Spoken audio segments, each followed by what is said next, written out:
కొన్ని గ్రామ పంచాయతీలో మంచి పెద్ద పెద్ద గ్రామ పంచాయతీ ఊరుకోయినా జయదేవ్పూర్ సర్పంచ్ కలిసి అన్నా మా అమ్మాయి 4-5 కోట్లు డబ్బులు ఉన్నాయి, బ్యాంకు అకౌంట్ లో కనబడుతున్నాయి కానీ మేము వాడుకోనికి వీల్లేదని.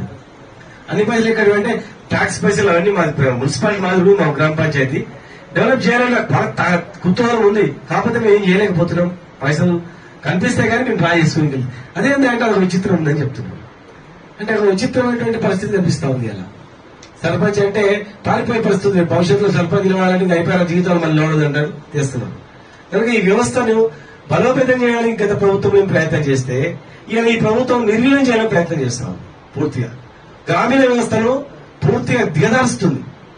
గ్రామీణ ప్రాంతాల్లో తెలంగాణ రాకముందు 20,000కు 50,000కు 1,00,000కు 2 లక్షలకు కూడా ఎకర భూములు ఉన్నాయి. గ్రామాలు ఉన్నాయి తెలంగాణలో. 1,00,000 రూపాయలకి ఎకర వచ్చేది.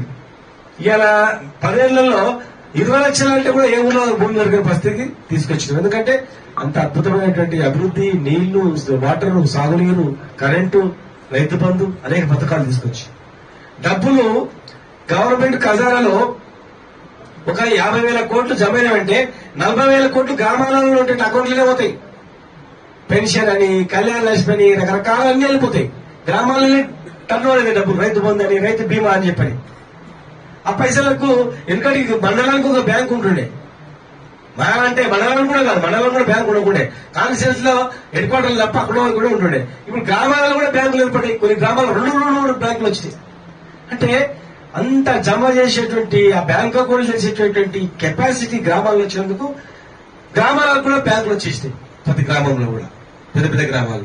అంటే ఎక్కడి నుంచి ఎక్కడికి తీసుకొచ్చినాము, మరి ఇప్పుడు ఎక్కడి నుంచి ఎక్కడికి వచ్చేసి మళ్ళా మొదటికి వచ్చేసి మళ్ళా జారుడు బాగా దిగినట్టు దొర్ర కిందకి వచ్చేసింది. మళ్ళీ భూములు కొనేటోళ్ళు లేడు, కరెంట్ లేదు.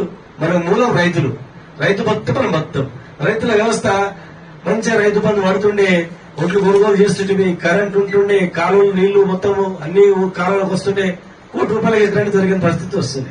ఇవాళ మళ్ళీ ఏమైపోయింది, రైతు మళ్ళీ అదే ఊరి తేడా అయిపోయింది. గ్రామాలు మొత్తం బతుకులేరు. మన గ్రామాల రైతులే, ఊరంటేనే రైతు. రైతు ఎండిపోయిండు, చెరువు ఎండిపోయిందంటే కథ అయిపోయాయి. చేప పిల్లలువా, గొర్రెల పిల్లలువా, అన్ని ఒకటి లేదు, ఏం లేదు. గొర్రెలకు పైసలు వస్తుండే, చేప పిల్లలకు డబ్బులు వస్తుండే, చేపలు అమ్ముతుంటేవి, గొర్రెలు అమ్ముతుంటేవి, సంపద పెరుగుతుండే, అన్ని వృత్తులు బాగుపడుతుండే. రైతు అకౌంట్ లో ఎక్కడ చూసినా డబ్బులు ఉంటుండే. రైతు టింకి వదగానే చూసుకుంటుండే ఆ 10 పైసలు.